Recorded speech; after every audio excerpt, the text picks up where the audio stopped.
Hey guys, how's it going? Michael Troy here, and today we are going to look at Marvel Visionaries, John Byrne's Hulk. All right, so in the 80s, John Byrne did his creator-owned Alpha Flight, and then at the end of that run, he and Bill Mantlo and Mike Mignola, the creative team for the Hulk, switched books and took each other's books over. And so John Byrne did a 6-issue run on the Hulk, which seemed all too brief at the time, but now would be like kind of standard, par for the course, if not longer, since sometimes you get a fill-in artist by the third issue of certain things. So you would not have that with John Byrne, and this is his run on the Hulk. So this takes place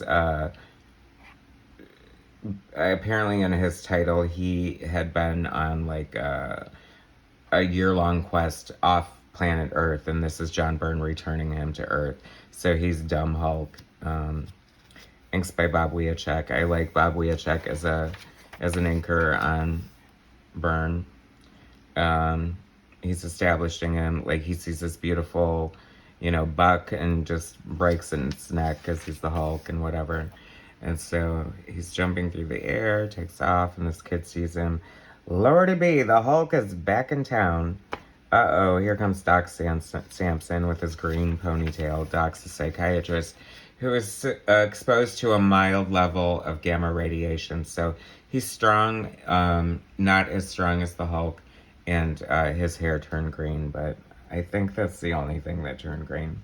Anyway, here's Betty Ross, Hulk's on again, off again love. Doc Samson's classic costume with the lightning bolt. It looks so cool. I love how 70s Marvel that is. Here's a retelling of the Hulk's origin, just in time for the Hulk to bust back onto the scene.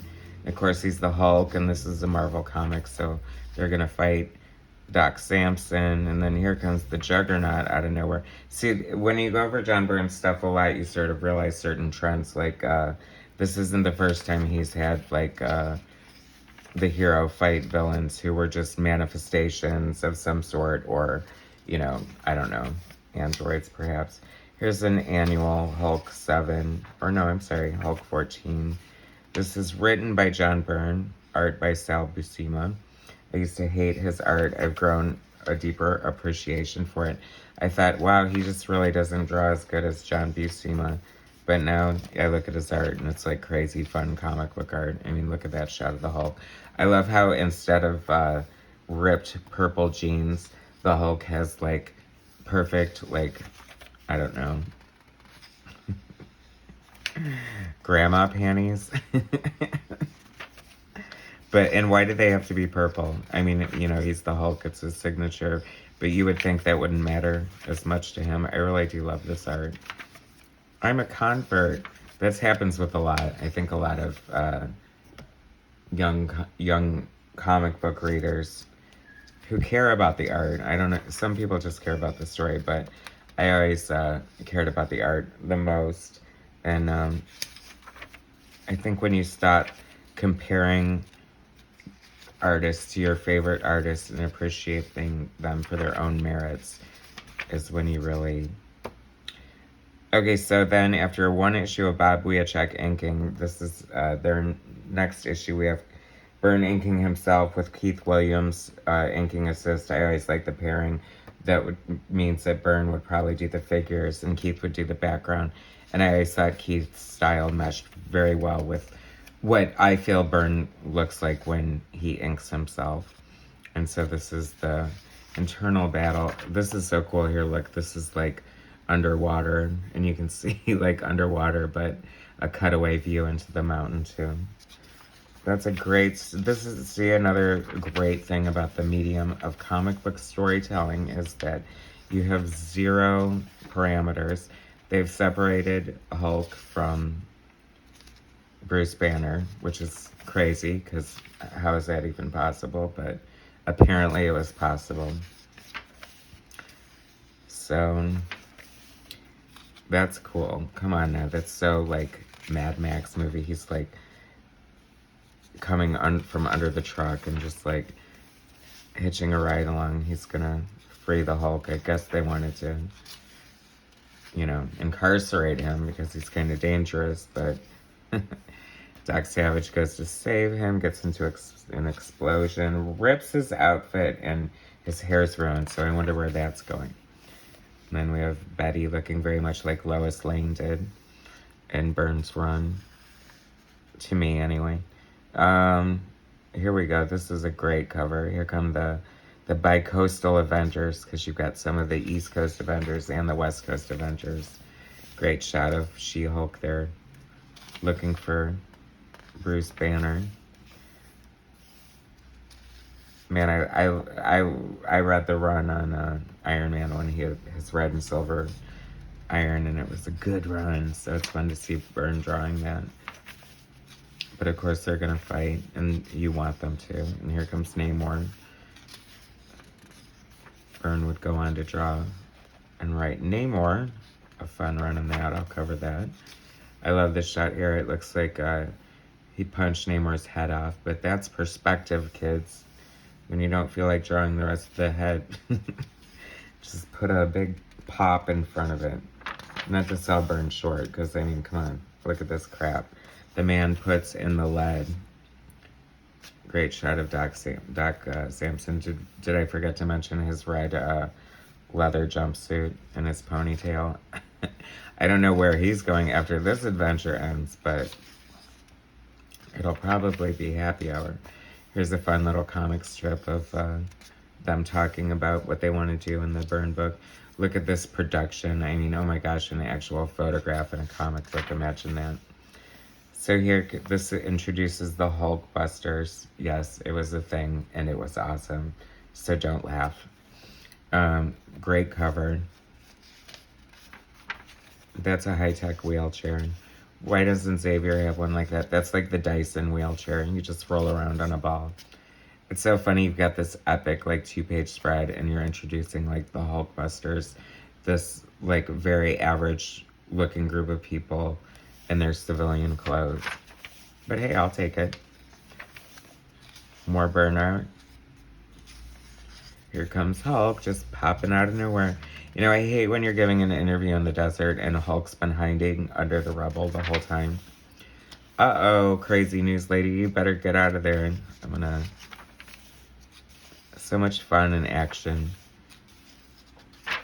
This is exactly what you would want from a Hulk comic book. There's like action and intrigue and drama and kooky characters. We take a pact. We will bust. Who are you gonna call? Hulkbusters.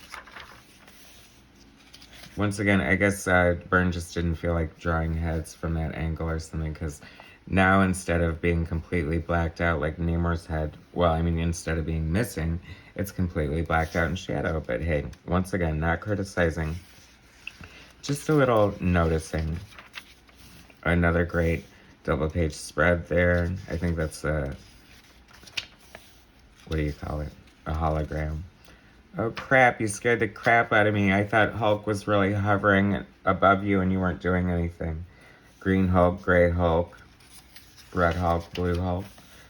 Have they ever had Blue Hulk? I mean, how far is the spectrum gone? I know that they've had gray, green, and red.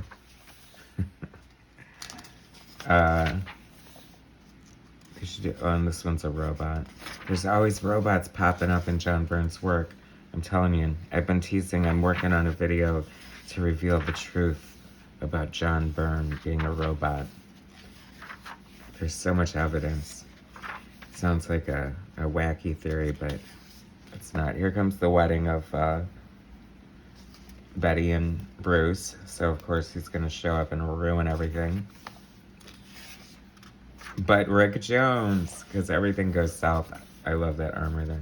Everything goes south when Rick Jones comes around. I mean, obviously it's Rick Jones's fault that Hulk became the Hulk in the first place, because he was out there on the test site playing a harmonica and couldn't hear anything going on. So Bruce had to run out, warn him about it, get shot with gamma rays, and the rest, they say, is history.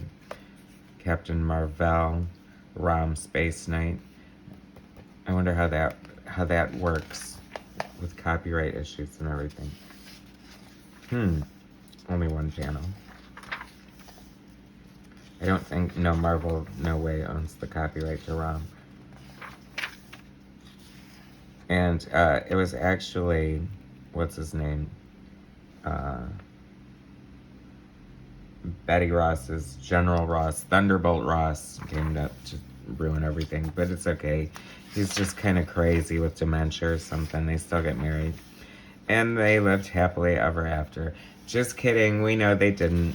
But that was John Byrne's run on Hulk, the Visionaries. Oh, I just covered this Marvel fanfare with the pinup issue, so I'll go through it real quick. If you want to see more in-depth look at this all pinup issue, there is a video that I covered on this very issue itself. Lots of great art. I think it was supposed to be part of this run and didn't really fit the monthly mold, so here it is by themselves, but at least it's in the trade paperback. I think the Hulk Omnibus is coming out soon if it didn't already, so definitely get that, guys, if you want some good John Byrne goodness. Alright, so that is my look.